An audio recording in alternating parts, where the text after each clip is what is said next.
누워있는 한 남자가 보이네요. 상태가 많이 안 좋아 보이는 남자에게 미국 의사들도 가망이 없다고 얘기하네요. 하지만 그때 10년간 보지 못했던 아들이 한국에서 와서 충격적인 사실을 알려주는데요. 도대체 아들은 어떤 사실을 알려준 것일까요? 안녕하세요. 저는 미국에서 목수로 일하고 있는 55세 데이비드라고 합니다. 저는 학창시절 우등생이었습니다. 의대에 가기 위해 열심히 공부했었고 그 결과 성적은 고등학교 내내 전교권이었어요. 왜 의대에 가고 싶었냐고요? 저희 아버지 병을 고쳐드리고 싶어서요. 제 아버지는 목수였어요. 매일 아침 일찍 나가셔서 밤 늦게 집에 오실 때면 항상 몸이 톱밥투성이었어요. 그리고 먼지와 톱밥 때문인지 항상 기침을 달고 사셨어요. 어느 날 평소처럼 기침을 하시는데 피가 섞여 나왔어요. 아버지는 별일 아니라고 넘기려고 하셨지만 제가 아버지를 데리고 저희 동네에서 알아주는 한국인이 운영하는 큰 병원에 갔었어요.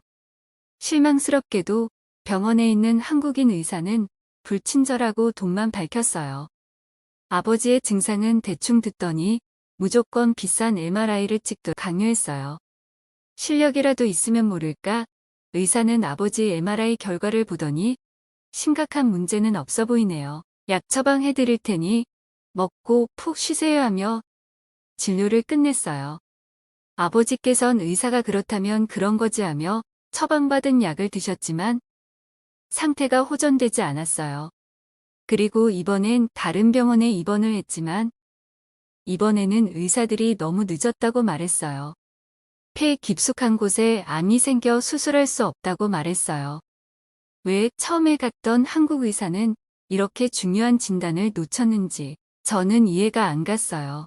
저는 그 이후로 한국 의사가 있는 병원이 있으면 절대 가지 않았어요. 한국 의사 때문에 결국 제 아버지가 돌아가셨으니까요. 이날 이후로 제 인생은 완전히 바뀌었어요. 저희 집안은 나날이 가난해졌고 저는 의대 진학을 포기하고 돈을 벌기 위해 목수일을 시작했어요. 집안이 안정될 때까지만 하려고 했지만 여자친구가 임신을 해버려 지금까지 목수일을 하고 있네요. 그리고 제 아들만은 저처럼 꿈을 포기하지 않았으면 해서도 있어요. 아들은 아빠를 닮는다 했나요? 제 아들도 저를 닮아 공부를 잘해요. 신기하게도 아들도 의대를 가고 싶다고 말하네요. 그런데 비극은 지금부터 시작되었어요. 요즘 한류가 유행이잖아요. 아들이 한국에 관심이 생겨 찾아보다 한국의 이 교수라고 유명한 의사를 보게 되었어요. 아들은 그 교수님의 실력과 신념이 너무 멋있다고 하네요. 그리고 그 교수님께 배우고 싶다고 한국 의대를 가고 싶다고 하더군요. 그때부터 아들과 싸우게 됐어요. 내 할아버지를 죽인 사람이 한국 의사인 걸 모르니?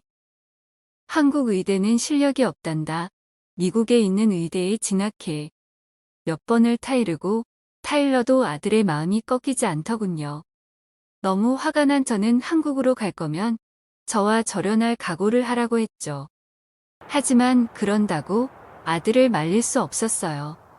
아들은 결국 한국으로 가버렸죠. 그렇게 10년이 흘렀어요. 아들이 그리웠지만 제 아내와 어머니를 부양해야 하는 저는 한국으로 갈 수 없었어요. 그저 매일 제 일을 할 수밖에 없었죠. 먼지를 뒤집어 쓰는 매일이었어요. 어느 날 저도 기침을 하는데 목이 끊어질 것처럼 아프고 가슴이 터질 것 같더라고요. 그 순간 제 아버지가 생각났어요. 암은 유전이라던데 혹시 저도 암이 아닐까 걱정했지만 만약 입원이라도 하면 제 가족은 누가 책임지나요? 저는 암이 아니라 생각하고 진통제를 먹으며 일을 했어요. 그러다 어느 날 눈 떠보니 저는 병실에 누워있더군요. 의사에게 물어보니 일하던 도중에 피를 토하며 쓰러졌다고 하더군요. 그 의사는 제게 마음의 준비를 하라 했어요. 맞아요. 아버지와 같은 폐암이더군요. 너무 깊숙이 있고 특이 유전자에서만 발생하는 거라 방법이 없다 하더군요. 원래 사랑은 내리사랑이라고 하잖아요. 이제 얼마 살지 못한다고 하니 제 아들이 너무나 보고 싶었어요. 하지만 아들에게 미안해서 차마 부르진 못했어요. 매일 밤 혼자 아들 사진을 보고 울며 마음을 식히곤 했어요. 저는 하루하루 상태가 악화됐어요. 체중도 20kg 이상 빠지고 산소호흡기가 없으면 살 수가 없었죠.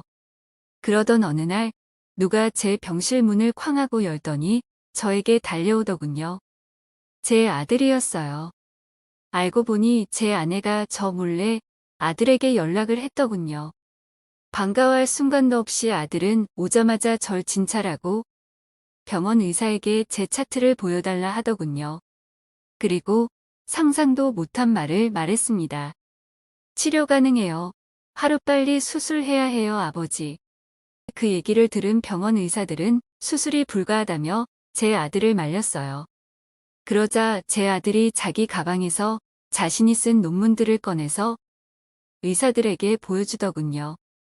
다른 의사들은 아들의 논문을 보고 깜짝 놀랐어요. 고칠 수 없다고 생각한 병을 완치시킨 사례들이었어요. 알고 보니 아들이 한국 의대에 가서 흉부외과에서 전문의를 땄더군요. 암은 유전이 크기 때문에 아들은 예상했던 거예요. 저도 폐암이 걸릴 거란 거려. 그리고 제게 할아버지처럼 아버지를 보내진 않을 거다. 자기가 오늘을 위해 한국의대에 갔다고 말하더군요. 제 아들은 예약할 수 있는 가장 빠른 날로 제 수술 날을 잡았어요. 제 아들이 수술을 집도하고 다른 의사들은 보조를 하기로 했어요. 수술 날이 되자 두렵더군요. 혹시나 잘못되지 않을까 미국 의대 의사들도 못했는데 한국 의사인 제 아들이 가능할까 약간의 불안감은 있었어요. 제 표정에서 그게 드러났는지 수술실에 들어가기 전 제 아들이 저를 보곤 웃으며 얘기하더군요. 아버지, 제가 꼭 살려드릴게요. 절 믿으세요. 그렇게 저는 수술실로 들어갔어요. 어떻게 됐냐고요? 실패했으면 제가 사연을 보내지 못했겠죠. 다행히도 수술은 대성공이었어요. 12시간의 대수술에도 불구하고 제 아들이 침착하게 잘 집도했다고 하네요. 다른 의사들이 보조를 하면서 제 아들의 지식과 기술에 놀랐다고 하네요. 아들에게 들어보니 한국에서 얼마나 혹독하게 훈련했는지 알려주더라고요. 다른 의사들도 혀를 찰 정도였어요. 제가 있는 미국 병원에서도 제가 나을 때까지만 일하도 병원에 남아서 한국에서 배운 의료기술들을 가르쳐달라고 했다네요. 왜 아들이 제가 그렇게 말려도 한국으로 가는 걸 고집했는지 알겠더라고요. 그때 한국의 의료기술에 대해 제가 가지고 있던 불신과 분노가 잘못됐다는 걸 깨달았어요. 흉부외과뿐만 아니라 다른 분야도 한국의 의료기술은 놀라울 정도로 발전해 있더군요. 그리고 세계에서 수술을 받으러 한국으로 간다는 사실도 알게 됐어요. 저는 제 아들 덕분에 한국까지 가지 않더라도 살 수 있게 됐네요. 한국에 참 고마워요. 저는 그날 이후로 하루하루 건강해졌어요. 체중도 정상으로 돌아오고 있고 얼마나 건강해졌는지 이제 숨이 찰 정도로 다시 뛸 수 있게 됐어요. 정말 놀랍지 않아요? 같은 의사라도 어디서 배웠는지에 따라 이렇게 실력이 차이가 나는지. 제가 퇴원할 때까지 제 아들이 5번 정도 수술을 집도했는데 모두 다 성공적이었다고 하네요. 가장 좋은 소식은 아들이 실력을 인정받아 한국에서 받는 연봉이 2배를 받고 이 병원에서 정교수로 임명됐다는 거예요. 한국에서 정말 잘 배웠나 봐요. 이제 아들이랑 떨어질 일 없이 저랑 지낼 수 있다고 하네요. 아들이 워낙 많은 돈을 벌다 보니 저보고 일을 쉬라고 하네요. 참 착한 아들이죠. 만약 제가 10년 전 아들을 막아서 한국으로 가지 못한 상황은 상상도 하기 싫네요.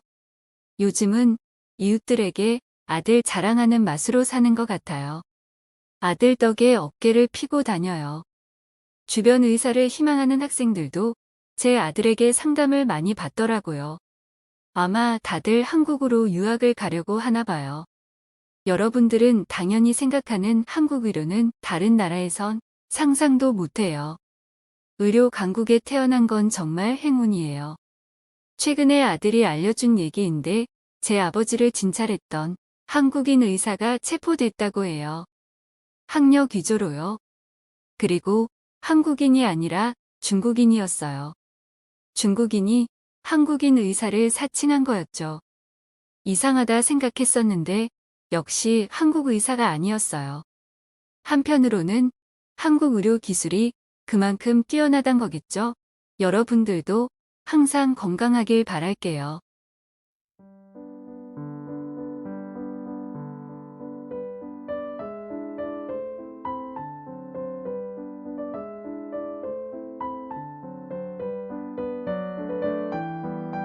데이비드 씨의 기적적인 이야기 어떠셨나요?